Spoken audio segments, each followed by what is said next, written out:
d'où émane cette proposition de webinaire. Donc, ce webinaire a lieu dans le cadre du CRGV, le Centre régional Gaz Vert Occitanie, qui est un dispositif financé par la région Occitanie et l'ADEME, à la fois en accompagnement des porteurs de projets et en animation de la filière méthanisation. Le CRGV a une petite spécificité d'avoir un comité des partenaires qui rassemble un ensemble de partenaires techniques de, de, de l'écosystème de la filière en Occitanie et qui permettent d'échanger sur des sujets d'actualité de la filière. Et un groupe de travail sur les suites de cogénération a été mis en place courant 2025 avec ce comité des partenaires. Ce comité des partenaires donc, a levé la question de comment on pouvait faire évoluer les unités de cogénération en Occitanie et on a eu un échange avec l'ADEME fin 2025 pour que le dispositif d'aide aux études préalables méthanisation soit accessible aux unités de cogénération pour qu'elles puissent explorer avec l'accompagnement d'un bureau d'études les scénarios d'évolution sur la base d'une étude par unité de cogénération qu'ils le souhaitaient. Donc, à ce jour, il y a 4 études qui ont été démarrées fin 2025, début 2026 et qui sont en cours de finalisation. Et il y a 4 nouvelles études qui démarrent au printemps 2026. Peut-être pour introduire également le propos quand on parle d'unité de cogénération en Occitanie. Donc en Occitanie, on compte 36 unités en cogénération parmi les 121 unités de méthanisation. Et parmi ces unités de cogénération, il y a un nombre majoritaire d'unités de type agricole. Donc soit des unités agricoles individuelles, une quinzaine d'unités, et également des unités liées à des collectifs agricoles. Il y a une diversité de taille de ces unités de cogénération. Et également, ce qui est notable, c'est qu'il y en a qui sont assez...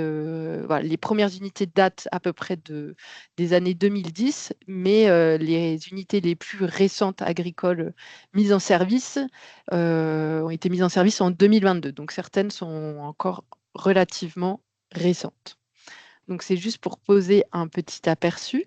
Je vais passer la parole à Adeline Canac, qui va peut-être faire un petit rappel des profils des agriculteurs méthaniseurs en Occitanie. Oui, bonjour à tout le monde, merci Marion. Donc oui, effectivement, donc je suis coprésidente de l'association Agri-Métadoc. Agri-Métadoc émane de l'Association des agriculteurs méthaniseurs de France et depuis 2022, nous avons des associations régionales.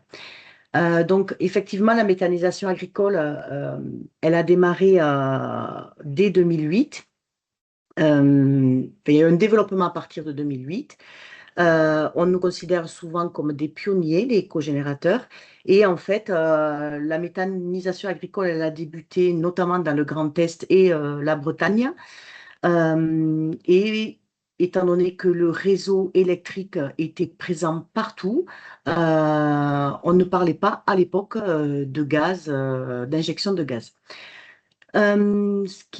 Donc, on a eu plusieurs programmes de soutien de développement à la méthanisation agricole, notamment en 2013, où on a eu le projet EMAA, pardon, c'était énergie, méthanisation, autonomie azotée. Voilà. Donc ça, c'était porté par le ministère de l'Agriculture avec un objectif clair, 1000 méthanisations agricoles en France. Les objectifs ont été là. Les agriculteurs ont su répondre à cet appel du gouvernement. Et donc, il y a eu 1000 méta agricoles qui ont été développés.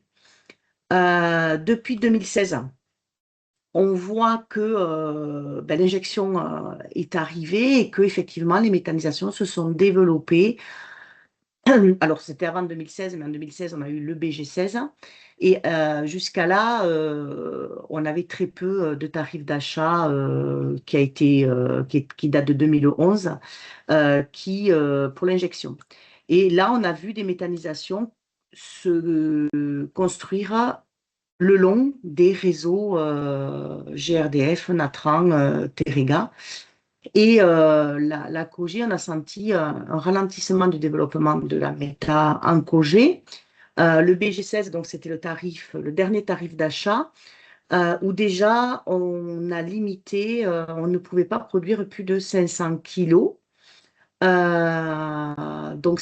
ça, c'était 3 ans après le programme énergie méthanisation autonomie azotée que le gouvernement avait mis en place. Donc, on voit bien que dans la politique nationale, on voit quand même qu'il y a des grosses variations d'humeur, j'ose dire, puisque après, en 2018, on a eu une PPE 2 qui, pour lequel les agriculteurs ont une fois répondu présent, puisqu'en fait, les objectifs de la PPE, la méthanisation, c'est la seule qui a dépassé ces objectifs-là.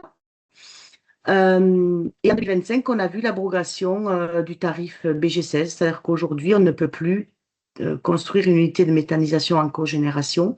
Il n'y a plus de tarif. Voilà, donc on voit un arrêt du soutien à la cogénération, ce qui n'empêche pas qu'on peut quand même aller au bout de notre contrat, bien heureusement. Est arrivé effectivement les CPB, on va en parler. Voilà. Mais aujourd'hui, faire de l'électricité avec la mécanisation, c'est plus du tout au bout du jour. Donc, c'est pour ça que l'association Agri-Métadoc, avec le CRGV, on a pris les devants. Et je tiens quand même à souligner que l'Occitanie, on est la première région à avoir, où l'ADEME a soutenu ce type de- d'études pour voir ce qu'il était possible de faire après le contrat de cogénération. Et donc voilà, je voulais quand même saluer cette mise en avant des cogénérateurs et ce travail de partenariat. Voilà.